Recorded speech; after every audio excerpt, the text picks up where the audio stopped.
Hello, friends and family. We are back with another installment of the Culture Lab. And this week, we are going to talk about Doomsday. I, of course, am Lucas Gaitan. And I'm Tomas Linquist. And today we're going to talk about probably one of the biggest movie blockbuster weekends to date. Since Barbenheimer. Yes. Don't fact check that. But this is a really big thing. I don't know if Maybe anyone's... Marty Supreme.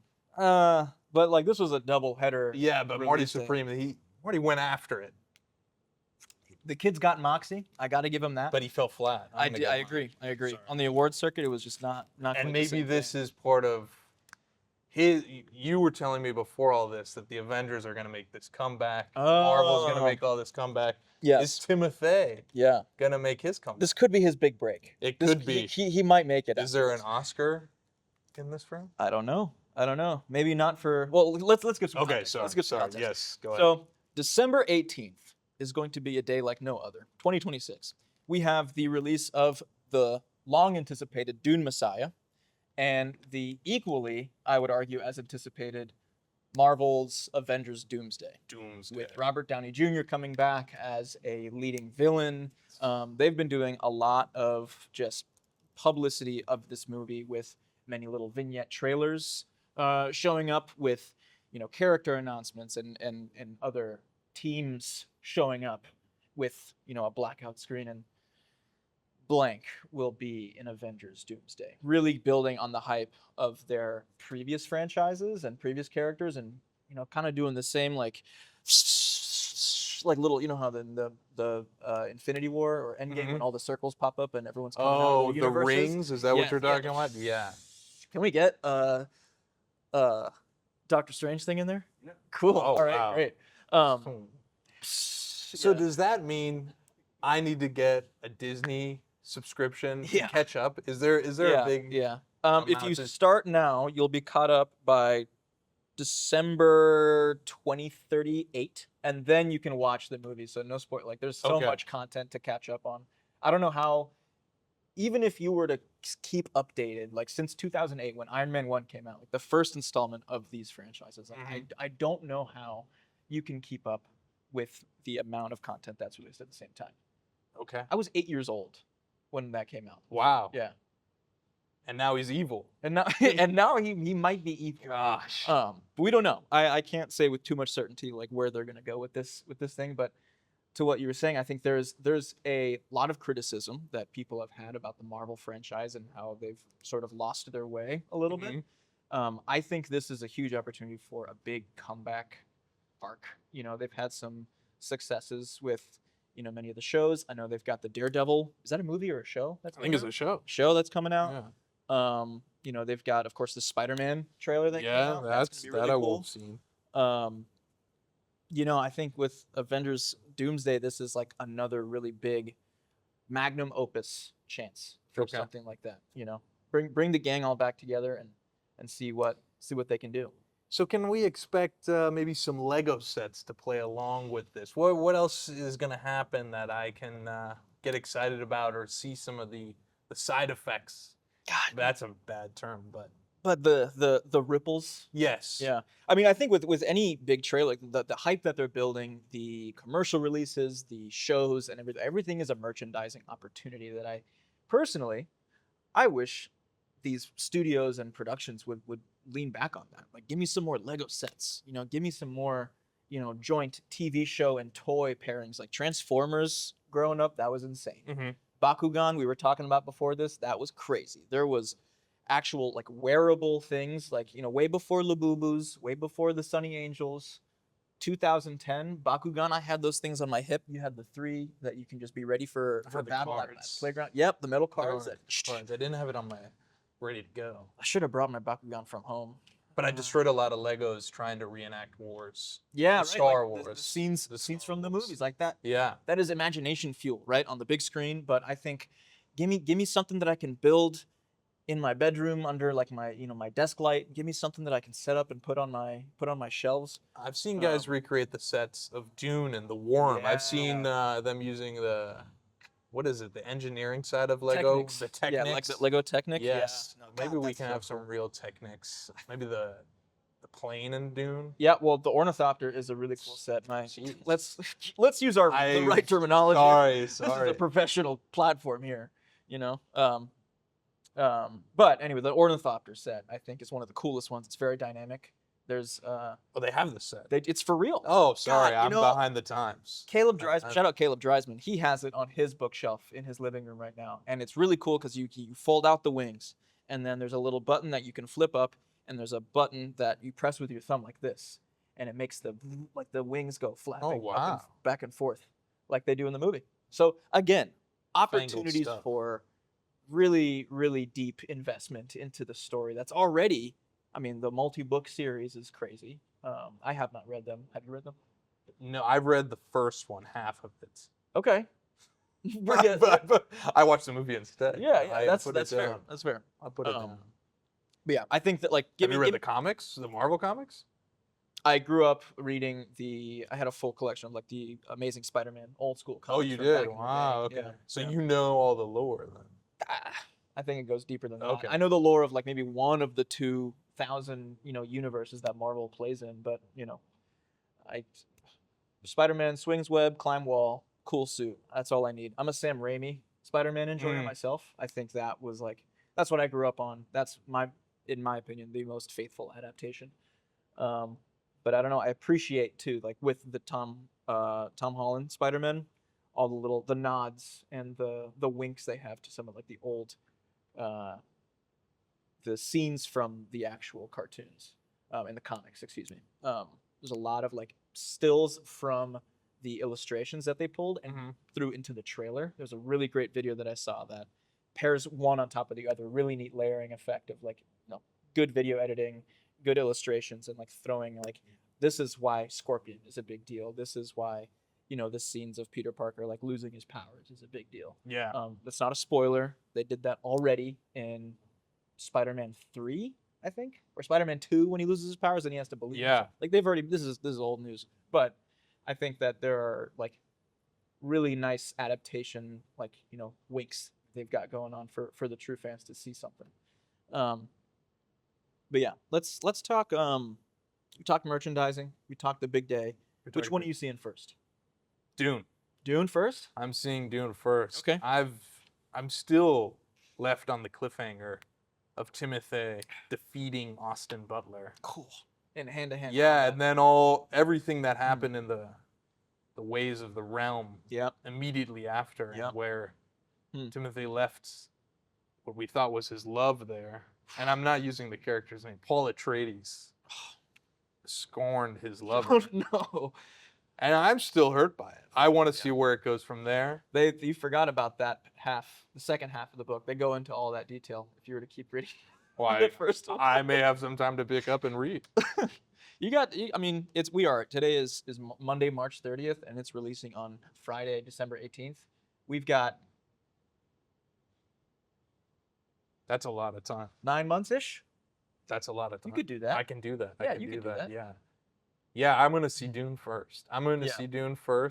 It's going to be in the winter. They learned from their mistake, as we said before the camera started rolling.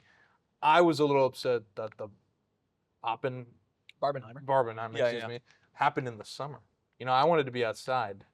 I agree. I think with both movies being 2.5 hours long, and not to mention I'm going to call it the layover of time between where you throw your popcorn away and have a substantial meal instead of just cinemas popcorn. be offering substantial meals or popcorn meals. I honestly, if you go to an Alamo Draft House, or I don't know if other Regal Cinemas now do proper food somethings, that could be an insane. I will spend thousands of dollars that day on just. Did you drink a blue potion from Dune?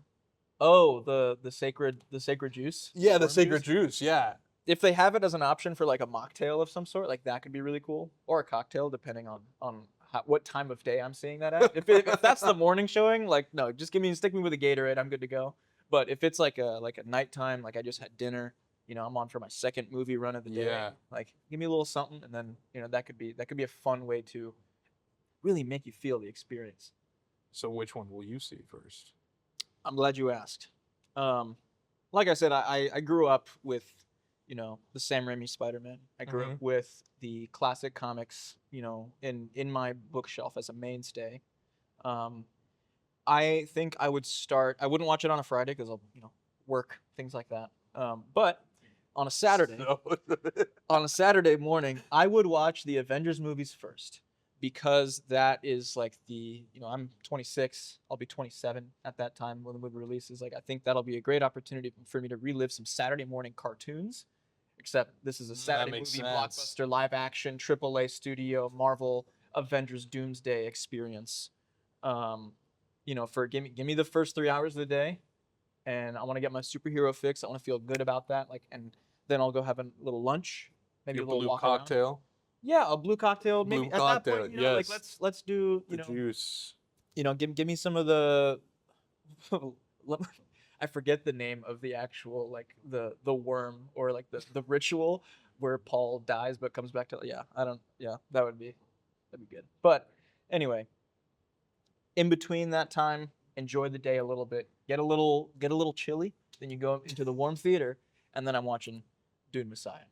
Because I think that movie's gonna leave me, I think, in a more of a contemplative state. Mhm. And where I think there's a lot of content out there for Marvel that you can watch at any time if you have a Disney Plus or Hulu subscription.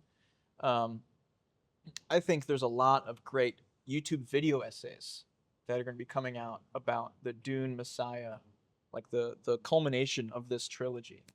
Um, and I think that would be something that I would be more interested in going home and ingesting another 3 to 4 hours of YouTube specific content to that movie and to that Dune universe. Because I think there's so much rich lore that I'm not aware of. That, you know, I think if I wanted to get Avengers or Marvel lore, I just watch the shows and that's cool.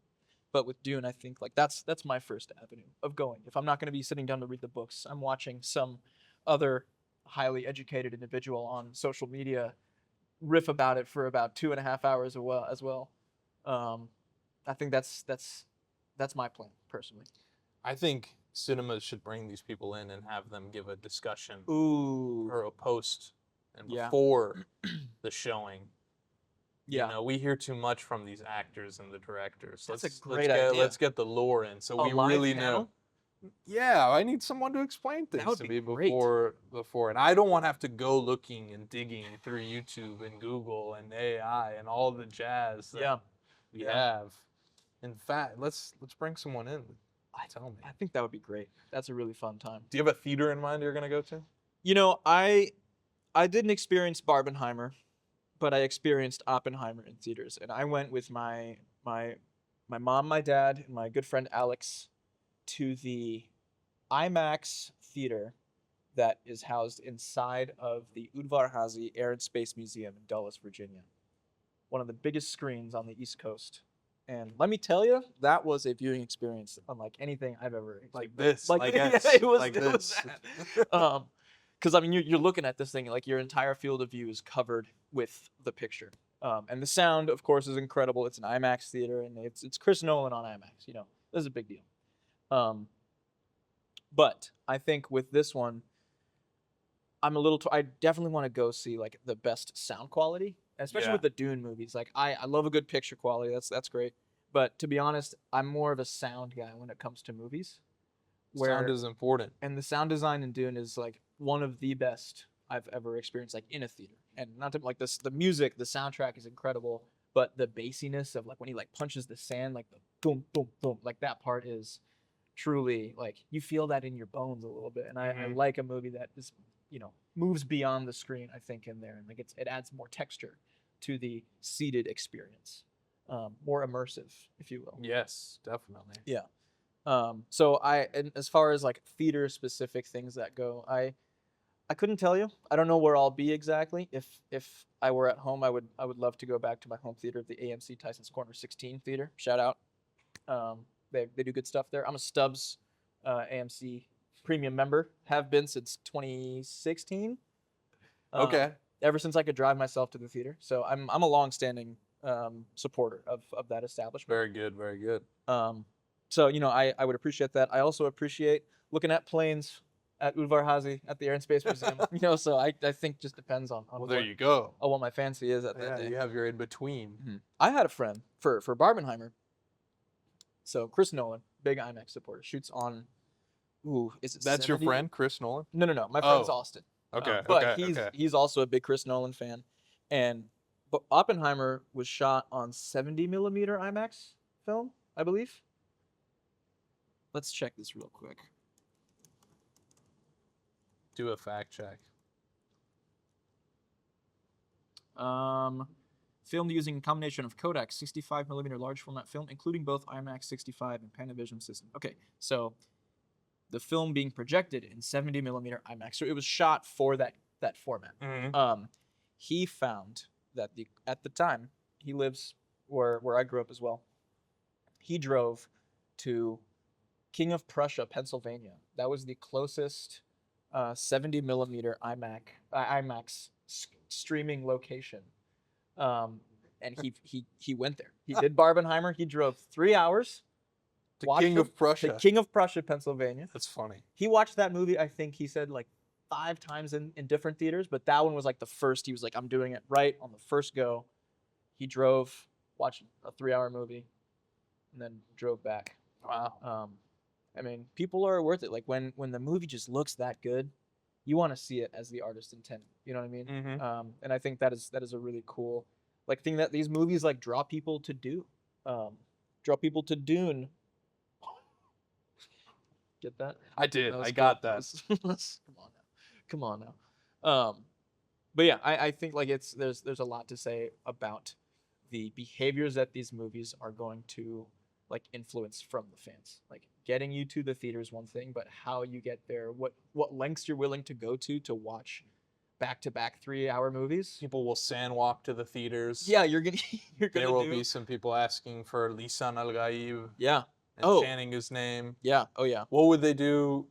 I guess they'll do the thing. Yeah, the magic thing that they've got in Avengers. I don't know if Doctor Strange is gonna be in the new movie. Let's see. I don't know.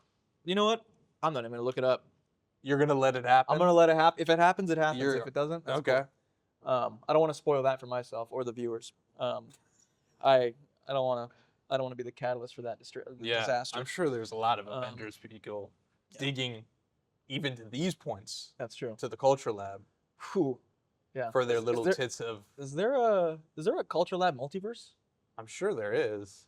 I mean, it seems that way around the building when we talk about the Culture Lab. That's what true. People are going to say. That's true. I mean, culture is everywhere. The lab is everywhere. The lab is the world we live in.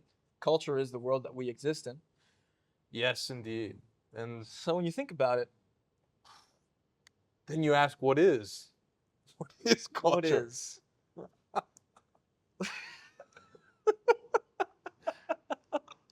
We can go into that segment now if we want. I don't know. I kind of want to let it sit. I want to let that one sit. Take another sip of the Capri Sun and tell us what culture is. That's culture right there, the bottom of a Capri Sun. Oh, yeah. You ever see those ads growing up? Respect pouch? Yeah, you had to. You had to respect it. I never mistreated it, although I wasn't, I didn't partake, but I respected it. There was respect. Yeah, you never wanted to let. Put that right there. Audience participation in the theater. Tell me about. Are you pro? Now we're getting into some culture then. Yeah, like the behavior that the movie will inspire. Whether it's like the changing of thoughts and minds after the showing is over, or if it is the effort going to a specific theater or something like that, or like during the Minecraft movie, people are losing their minds when Chicken Jockey shows up. Like that was a moment that was, that happened organically, that spread like wildfire online, and then it inspired more of that behavior in theaters around the country. Who am I to stop people from getting up and singing, or getting up? Yeah. Well, then again, you have to. There's boundaries to it. Some people can interrupt your viewing experience. It's true. But some people can also influence your viewing experience, where all of a sudden you pick up a joke that you didn't understand, or you get a gasp, and then you just see how much of that. Yeah. The change of the plot, the twist. Yeah, I mean, because it is a shared experience that everyone has together, and I think there's something powerful like watching a really hard moment and hearing someone sniffle next to you, or like reach out and like just a stranger, like, grabbing your arm just to grasp onto something that might be there. And then there's also my experience of watching Interstellar in 2014 in the theater when it came out. The guy next to me, super cool dude, didn't say a word during the theater, but he was drinking a large cherry Coke the entire time and eating his popcorn. Could be dangerous. And somehow, like, I'm telling you, it was like a 32 ouncer at least. And somehow, some way, it sounded like he was at the very end, like, respecting the pouch. he was respecting the pouch, yeah. But it just sounded like for all 32 ounces of this soda, like he was drinking, like at the very end of the straws was just for 2.5 hours. And like he'd eat the popcorn, didn't bother me, but he'd be like, and just I got little key points like throughout the movie, like he's agreeing with what's happening, and I was like, hey, this is a really cool time for us to share in this moment. But I really would have appreciated. I was 14, I wasn't gonna talk to this stranger, but I would have appreciated a little more. Like, let me feel the movie. Right now, I'm feeling you chewing and getting a lot of cherry Coke in my ear. Yeah, that's when things get out of line. Yeah. And then you ruin the theater by stepping up. I don't know if it was the movie inspiring that action, but I wouldn't be upset if, like, I don't know, and if in Avengers, like, I think, like, come on, like, show up in costume to the theater. Yeah, that one. That's a fun. That's the only time in a theater where I've been like, whoa, everybody's interacting with this one. Yeah. And people are cheering, they're clapping when they've got the hero reveal. That was cool when I've gone with my friends for some. Did you witness opening weeks? Yeah, when it's fresh. When it's fresh and people are.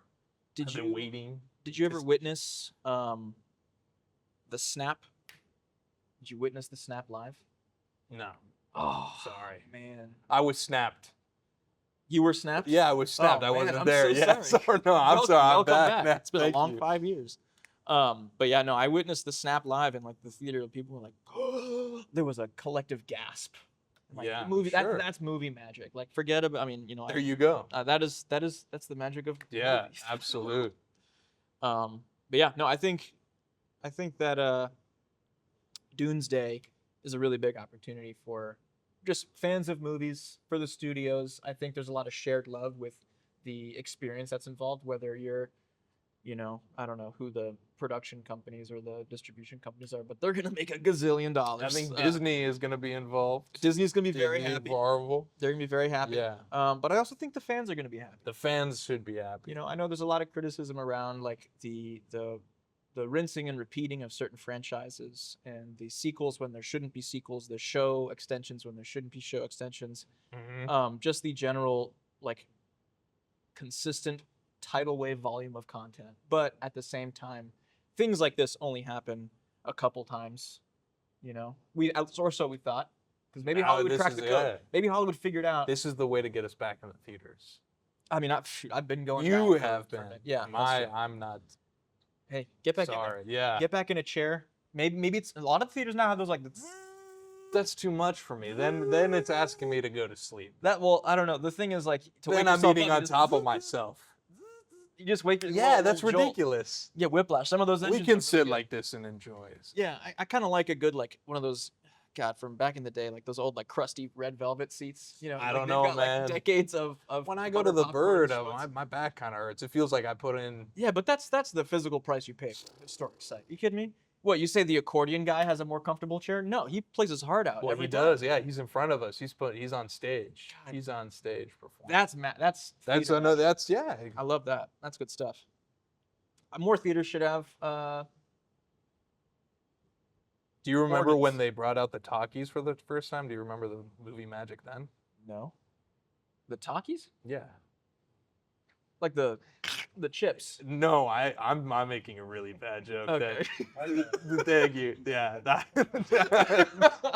I'm aging myself here. Did I miss that? What did I miss? Like when they first brought movies that had dialogue in them. Oh, I'm making a really bad joke now. Oh, okay, yeah. Moving pictures. Yeah. Okay. Yeah. On the silver screens. Yeah. God, that's yeah. Yeah, you are dating yourself. What are you from? Like 1919? That's crazy. Like I said, I was snapped. I've been in and around the multiverse. Wow. That's crazy. You've lived 1,000 lifetimes. Many. That's great.